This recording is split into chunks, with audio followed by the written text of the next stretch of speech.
नमस्कार दोस्तों, स्वागत है आपका आज के मुख्य समाचार में, जिसमें सबसे पहली और बड़ी खबर में आपको बताएंगे कि छोटा गठबंधन, बड़ा फायदा उत्तर प्रदेश में। समाजवादी पार्टी का जबरदस्त फार्मूला, जिससे 2022 के उत्तर प्रदेश चुनाव में भाजपा को लगेगा बड़ा झटका। इसी के साथ दूसरी बड़ी खबर में आपको बताएंगे कि अखिलेश यादव और प्रियंका गांधी ने भाजपा सरकार पर साधा निशाना। और तीसरी बड़ी खबर में जिक्र होगा कि भीम आर्मी चीफ चंद्रशेखर बोले कि अगर सरकार तानाशाह हो जाती है तो लोगों को सड़क पर उतरना चाहिए। दोस्तों, किसान आंदोलन की हर एक अपडेट्स आपके लिए लेके आए हैं, तो हर एक खबर की गहराई में आपको ले जाएंगे। लेकिन इससे पहले अगर आप भी देश के किसानों के साथ खड़े हैं तो आप अभी इस वीडियो को लाइक कीजिए और इस लाल बटन को दबा के इस चैनल को फ्री में सब्सक्राइब करके घंटी बजाकर कमेंट में लिखिए जय हिंद। दोस्तों, रुक करते हैं तमाम बड़ी खबरों की तरफ। छोटा गठबंधन, बड़ा फायदा। यूपी में बीजेपी का फॉर्मूला अपना रही विपक्षी पार्टियां। जी हां दोस्तों, उत्तर प्रदेश विधानसभा चुनाव में भले ही अभी 1.25 साल का समय बाकी हो, लेकिन राजनीतिक दलों ने अपने अपने सियासी समीकरण और गठजोड़ बनाने शुरू कर दिए हैं। बीजेपी के गठबंधन फॉर्मूले पर ही सूबे की प्रमुख विपक्षी पार्टियां चलती दिख रही हैं। सपा, बसपा और कांग्रेस आपस में हाथ मिलाने के बजाय छोटे दलों के साथ हाथ मिला रही है। बीजेपी ने इसी रणनीति के तहत पिछले चुनावी में यूपी की सियासी जंग फतह की थी। अब देखना है कि विपक्षी पार्टियां क्या राजनीतिक गुल खिलाती हैं। सपा के इन दलों के साथ केमिस्ट्री। सपा प्रमुख अखिलेश यादव अब बड़े दलों के बजाय छोटे दलों के साथ हाथ मिलाने के फॉर्मूले को लेकर चल रहे हैं। अखिलेश यादव लगातार यह बात कह रहे हैं कि 2022 में बसपा और कांग्रेस जैसे दलों के साथ गठबंधन करने की बजाय छोटे दलों के साथ मिलकर लड़ेंगे। इस कड़ी में सपा ने महानदल के साथ हाथ मिलाया है और हाल ही में हुए उपचुनाव में चौधरी अजीत सिंह की पार्टी राष्ट्रीय लोकदल के लिए एक सीट छोड़ी थी, जिसके यह संकेत हैं कि आगे भी वह अजीत सिंह के साथ तालमेल कर सकते हैं। लोकसभा चुनाव में जनवादी पार्टी के संजय चौहान सपा के चुनाव निशान पर चंदौली में चुनाव लड़कर हार चुके हैं और वह भी अखिलेश यादव के साथ सक्रिय हैं। इसके अलावा अखिलेश ने सपा से विद्रोह कर प्रगतिशील समाजवादी पार्टी बनाने वाले अपने चाचा शिवपाल सिंह यादव की सीट पर 2022 में प्रत्याशी न उतारने की बात कहकर साफ कर चुके हैं कि उन्हें भी एडजस्ट किया जा सकता है। रुख करते हैं अगली खबर की तरफ। अखिलेश यादव और प्रियंका गांधी ने बीजेपी सरकार पर साधा निशाना। जी हां दोस्तों, केंद्रीय कृषि कानूनों के विरोध में किसानों का आंदोलन लगातार बड़ा होता जा रहा है। किसान पिछले एक हफ्ते से लगातार दिल्ली के बॉर्डर पर जमे हुए हैं। वहीं दिल्ली कूच की तैयारी में जुटे किसानों को मनाने की सरकार हर मुमकिन कोशिश कर रही है। इस बीच 2 दिन पहले बेनतीजा रही किसान संगठनों और सरकार के बीच बैठक आज एक बार फिर होने वाली है। वहीं दूसरी तरफ इस मुद्दे पर विपक्षी पार्टियों ने सियासत भी तेज कर दी है। मामले में समाजवादी पार्टी के राष्ट्रीय अध्यक्ष अखिलेश यादव और कांग्रेस की महासचिव प्रियंका गांधी वाड्रा ने बीजेपी सरकार पर निशाना साधा है। अखिलेश ने इसके साथ ही सभी पार्टी कार्यकर्ताओं और जनता से अपील की है कि किसानों को हर संभव मदद करें, डॉक्टर उनकी सहायता करें। अखिलेश यादव ने ट्वीट किया है, जब बेबस किसान की ना सुनी जाती फरियाद, हुकूमत की गुरूर की वो हिला देते हैं बुनियाद। इससे पहले अखिलेश यादव ने लिखा, हम कृषि कानूनों के संघर्ष में अपने अन्नदाता भाइयों के लिए आटा, दाल, चावल की कमी नहीं होने देंगे। हम सपा के कार्यकर्ताओं व आम जनता से अपील करते हैं कि वो अन्नदाता की हर संभव मदद करें। डॉक्टरों से विशेष आग्रह है कि वो बुजुर्ग किसानों का ख्याल रखें। वहीं प्रियंका गांधी वाड्रा ने भी ट्वीट कर बीजेपी पर निशाना साधा है। प्रियंका ने लिखा है, भाजपा सरकार के मंत्री व नेता किसानों को देशद्रोही बोल चुके हैं, आंदोलन के पीछे इंटरनेशनल साजिश बता चुके हैं, आंदोलन करने वाले किसान नहीं लगते बोल चुके हैं। लेकिन आज बातचीत में सरकार को किसानों को सुनना होगा। किसान कानून के केंद्र में किसान होगा, ना कि भाजपा के अरबपति मित्र। रुख करते हैं अगली खबर की तरफ। किसान आंदोलन, भीम आर्मी चीफ चंद्रशेखर बोले, अगर सरकार तानाशाह हो जाती है तो लोगों को सड़कों पर उतरना चाहिए। जी हां दोस्तों, नए कृषि कानूनों पर सरकार के साथ आर पार की लड़ाई लड़ रहे किसान अपनी मांगों को लेकर किसी भी सूरत में झुकने को तैयार नहीं है। किसानों ने सरकार से जल्द उनकी मांगे मानने की अपील की है। वहीं किसान आंदोलन में शामिल होने के लिए दिल्ली आ रहे किसानों के जत्थों के चलते दिल्ली एनसीआर की यातायात व्यवस्था बुरी तरह चरमरा गई है। किसानों को दिल्ली पहुंचने से रोकने के लिए पुलिस ने सड़कों पर बैरिकेडिंग कर सुरक्षा बढ़ा दी है। इस बीच सरकार संग वार्ता के लिए विज्ञान भवन पहुंचे भारतीय किसान यूनियन के नेता राकेश टिकैत ने किसान कानून रद्द करवाना चाहते हैं या उनमें संशोधन करके सवाल पर कहा कि हमें उम्मीद है कि आज बात बनेगी, सभी काम होंगे, आज कानून वापसी होगी और किसान भी अपने घर जाएंगे। अभी चलकर सरकार से बात करेंगे। भीम आर्मी चीफ चंद्रशेखर आजाद ने सिंघू बॉर्डर पर प्रदर्शन कर रहे किसानों से मुलाकात की। उन्होंने कहा, कि अगर सरकार तानाशाह हो जाती है तो लोगों को सड़कों पर उतरना चाहिए। सरकार को इस आंदोलन को रोकना चाहिए। हम अपने किसानों का समर्थन करने के लिए यहाँ आए हैं और अंत तक उनके साथ खड़े रहेंगे। मैं चाहता हूँ कि किसानों की मांग पर अमल हो। सरकार का असली उद्देश्य किसानों की जमीन छीनना और पूंजीपतियों को देना है। रुख करते हैं अगली खबर की तरफ। नीतीश सरकार का बड़ा फैसला, बिहार में अब किसानों को नहीं मिलेगा डीजल अनुदान। जी हां दोस्तों, कृषि बिल के खिलाफ किसानों के आंदोलन के बीच ही सरकार ने किसानों को दिए जाने वाले डीजल अनुदान योजना को बंद करने का निर्णय लिया है। एक दशक पुरानी योजना के बंद होने के कारण बताते हुए कृषि मंत्री अमरेंद्र प्रताप सिंह ने कहा कि बिजली की उपलब्धता हर गांव में हो गई है, साथ ही बिजली डीजल से सस्ती भी है, इसलिए अब डीजल अनुदान की जरूरत नहीं है। खरीफ में भी किसानों को डीजल अनुदान नहीं मिला था। किसानों को 3 सिंचाई के लिए प्रति लीटर 60 रुपए की दर से अनुदान दिया जा रहा था। डीजल अनुदान योजना के तहत सरकार किसान को फसलों की डीजल पंप सेट से सिंचाई के लिए अनुदान राशि प्रदान करती आ रही थी। योजना के तहत बिहार के सभी किसानों को आर्थिक लाभ पहुंच रहा था। लाभुकों की बात की जाए तो बीते वित्तीय वर्ष में 6.5 लाख किसानों को इसका लाभ मिला। हालांकि यह संख्या आवेदकों की आधी ही थी। इससे पहले 30 लाख से अधिक किसानों के खाते में डीजल अनुदान गया था। मंत्री श्री सिंह ने कहा कि डीजल अनुदान नहीं दिया जाएगा, इसकी सरकार ने मुकम्मल घोषणा नहीं की है। फिलहाल इस साल के लिए बंद किया गया है। पर्याप्त बिजली दी जा रही है और यह डीजल से सस्ती भी पड़ रही। डीजल अनुदान की मांग भी इतनी नहीं रह गई है।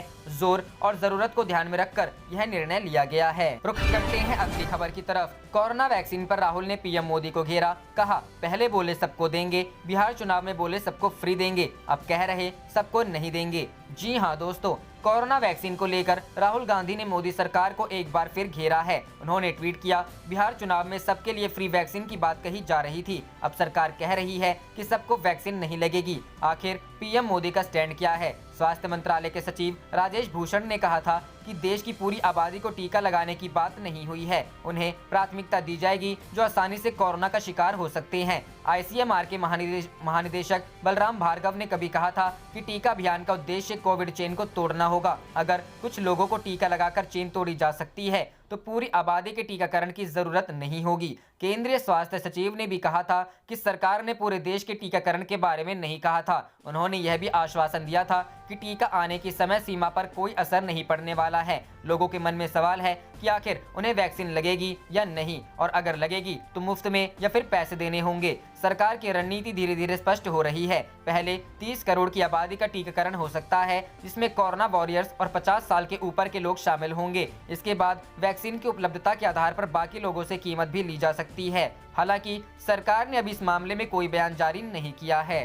रुख करते हैं अगली खबर की तरफ। पंजाब के पूर्व सीएम प्रकाश सिंह बादल ने पद्म विभूषण अवार्ड लौटाया, कहा किसानों से छल कर रही सरकार। जी हां दोस्तों, कृषि कानून को लेकर किसानों का विरोध प्रदर्शन जारी है। उन्होंने दो टूक अंदाज में कहा है कि सरकार को इन कानूनों को तुरंत रद्द करना चाहिए और जब तक कानून को खत्म नहीं किया जाएगा प्रदर्शन जारी रहेगा। इस बीच पंजाब के पूर्व सीएम प्रकाश सिंह बादल ने किसानों के समर्थन में उतरते हुए विरोध स्वरूप अपना पद्म विभूषण अवार्ड लौटा दिया है। बादल ने कहा केंद्र सरकार किसानों के साथ छल कर रही है। पूर्व केंद्रीय मंत्री सुखदेव सिंह ढींढसा ने कृषि कानूनों को लेकर विरोध जताते हुए पद्म भूषण लौटाने की मांग की है। उन्हें वर्ष 2019 में यह अवार्ड दिया गया था। वे इस बारे में राष्ट्रपति रामनाथ कोविंद को पत्र लिखेंगे। इस बीच पंजाब के किसान नेताओं ने कृषि कानून के विरोध में पद्म विभूषण लौटाने के पंजाब के पूर्व सीएम प्रकाश सिंह बादल के फैसले की सराहना की है। गौरतलब है कि 3 नए किसान कानून के खिलाफ आंदोलन कर रहे किसानों से केंद्र सरकार से प्रतिनिधियों की आज चौथी बार बातचीत होनी है, लेकिन उससे पहले किसानों ने सरकार से साफ तौर पर कहा है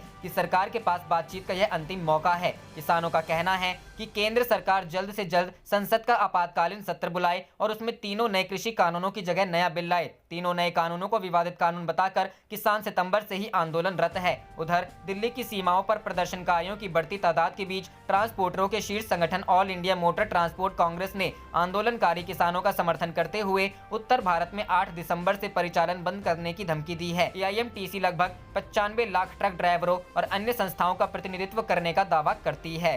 रुख करते हैं अगली खबर की तरफ। किसान आंदोलन को लेकर बड़े पैमाने पर झूठ बोला जा रहा है, दुष्प्रचार फैलाया जा रहा। कन्हैया कुमार। जी हां दोस्तों, भाकपा नेता कन्हैया कुमार ने बुधवार को केंद्र सरकार पर खेती किसानी की निजी कंपनियों के हाथ में सौंपने और किसानों को उन्हीं के खेत में मजदूर बनाने की साजिश रचने का आरोप लगाया। कृषि कानूनों के खिलाफ किसानों के आंदोलन के समर्थन में वाम दलों के राज्य व्यापी प्रदर्शन में भाग लेते हुए कुमार ने कहा कि यह आंदोलन तब तक जारी रहेगा जब तक सरकार इन अधिनियमों को वापस नहीं ले लेती। भाकपा नेता कन्हैया कुमार ने बुधवार को केंद्र सरकार पर खेती किसानी को निजी कंपनियों के हाथों में सौंपने और किसानों को उन्हीं के खेत में मजदूर बनाने की साजिश रचने का आरोप लगाया। प्रधानमंत्री नरेंद्र मोदी पर निशाना साधते हुए कुमार ने आरोप लगाया, हमारे प्रधानमंत्री ने कहा था कि 2022 तक हर किसान की आमदनी दोगुनी हो जाएगी। दोगुनी होने की बात तो छोड़ ही दें, उन्हें अपने ही खेत पर मजदूर बनाने की साजिश चल रही है। उन्होंने कहा कि केंद्र सरकार द्वारा किसानों पर गलत आरोप लगाए जा रहे हैं। किसानों को कोई नहीं भड़का रहा है, वे खुद अपने हितों के लिए डटे हुए हैं।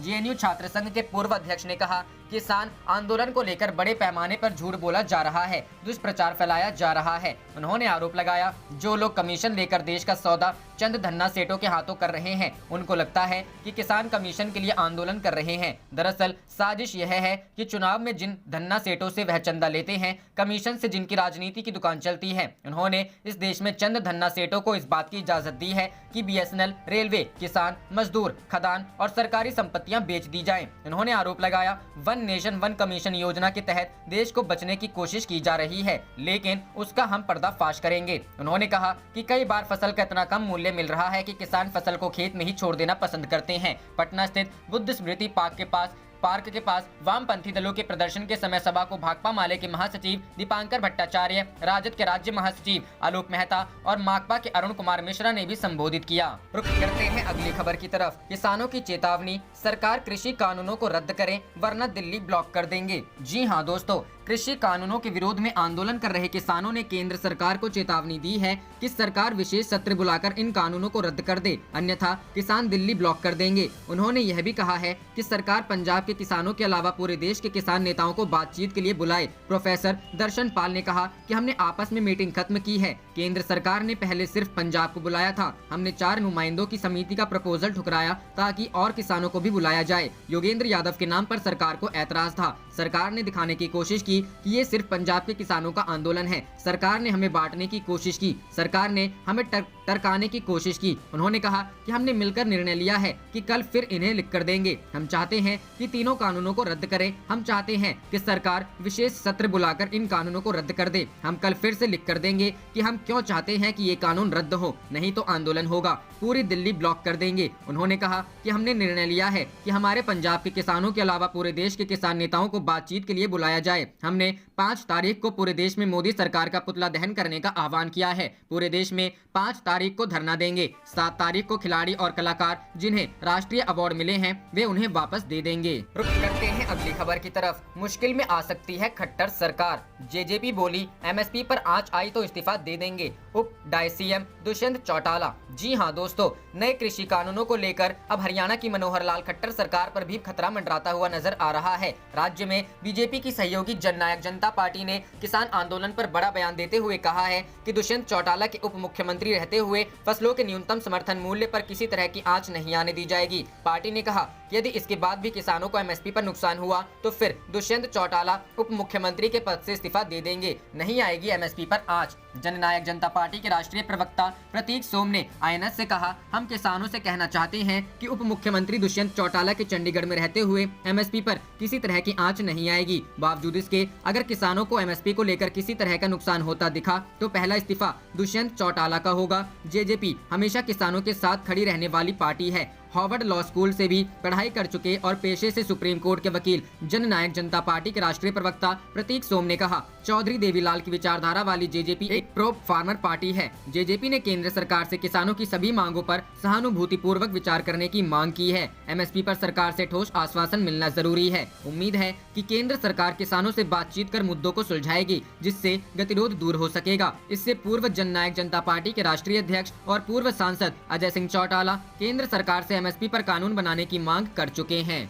रुख करते हैं अगली खबर की तरफ।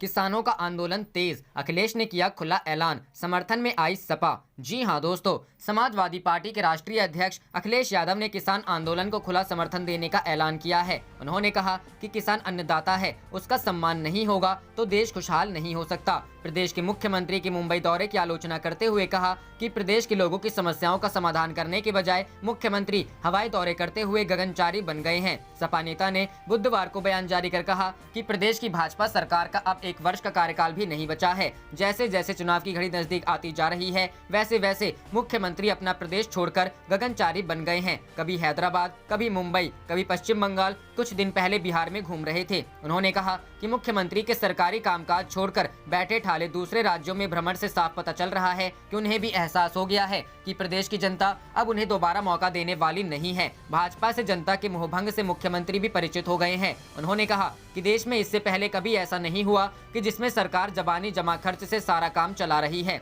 उन्होंने कहा कि न सरकार का अपना कोई काम और न वह किसानों के साथ न्याय कर रही है। फिर भी दावेदारी है कि किसी के साथ अन्याय नहीं होगा। सबका साथ और सबका विश्वास पाने के लिए लाठी गोली, आंसू गैस और पानी की बौछार का तोहफा, लंबे चौड़े वादों से लोगों को बहकाने की साजिशें। भाजपा के कुशासन से अन्नदाता बर्बाद है। भाजपा राज में किसानों को राहत के ये नए फॉर्मूले हैं। किसान की आय दोगुनी करने का झूठा आश्वासन से कृषि कानूनों की आड़ में किसानों की जमीन हड़पने का जो षड्यंत्र है, उसे खेती किसानी करने वाले अच्छे से समझते हैं। किसानों का संतोष आक्रोश बनकर फूट पड़ा है। भाजपा शासित राज्यों के किसान भी आंदोलित हैं। किसान भाइयों के हित में समाजवादी सरकार ने एमएसपी दिलाने के लिए मंडियों की स्थापना और कृषि सुरक्षा वाली संरचना के विस्तार पर कदम उठाए थे। भाजपा ने इनको चौपट करने का काम किया है।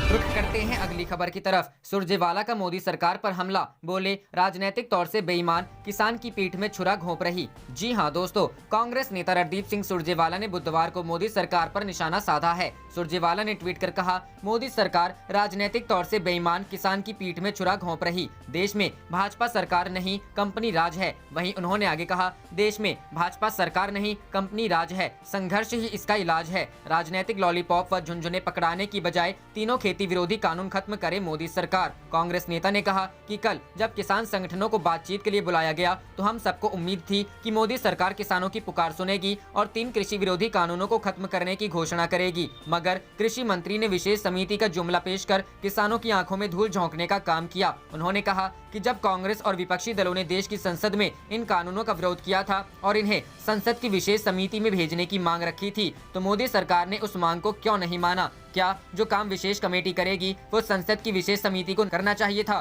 सुरजेवाला ने कहा कि क्या पीएम और बीजेपी पार्टी की सरकार बताएगी कि 3 खेती विरोधी कानून पर विचार करने के लिए कानून बनाने से पहले ये समिति क्यों नहीं बनाई गई? मोदी सरकार ये काले कानून को चोर दरवाजे से अध्यादेश बनाकर क्यों लेकर आई? रुख करते हैं अगली खबर की तरफ। भ्रष्टाचार के बहाने बीजेपी पर नकेल, अब सोरेन सरकार ने खोली भाजपा की पुरानी फाइलें। जी हाँ दोस्तों, केंद्र और झारखंड सरकार के बीच छाया युद्ध सी स्थिति है। केंद्र के पास सरना कोड का मामला लंबित है तो हेमंत सरकार के पास भी भाजपा के पुराने कार्यकाल में हुए कई मामलों की फाइलें हैं। केंद्र के सीबीआई रथ को रोकने के लिए वह पहले ही जांच एजेंसी के सीधे प्रवेश पर रोक लगा चुके हैं। हेमंत सरकार ने राज्य में भ्रष्टाचार के खिलाफ 0 टॉलरेंस का नारा दिया है। वह भ्रष्टाचार के मामलों में एसीबी से जांच की सिफारिश करते रहे हैं, लेकिन सितंबर के अंत में मामला तब बिगड़ गया जब मुख्यमंत्री के करीबी और राज्य के एक बड़े कारोबारी अमित अग्रवाल के ठिकाने पर आयकर के छापे पड़े। हेमंत सोरेन ने अमित अग्रवाल के ठिकानों पर छापे को एक प्रकार से खुद पर हमले के रूप में देखा। इसके बाद केंद्र के साथ उनके रिश्तों में तीखापन बढ़ गया है। इस प्रकरण के तुरंत बाद हेमंत सरकार ने मैनहर घोटाला,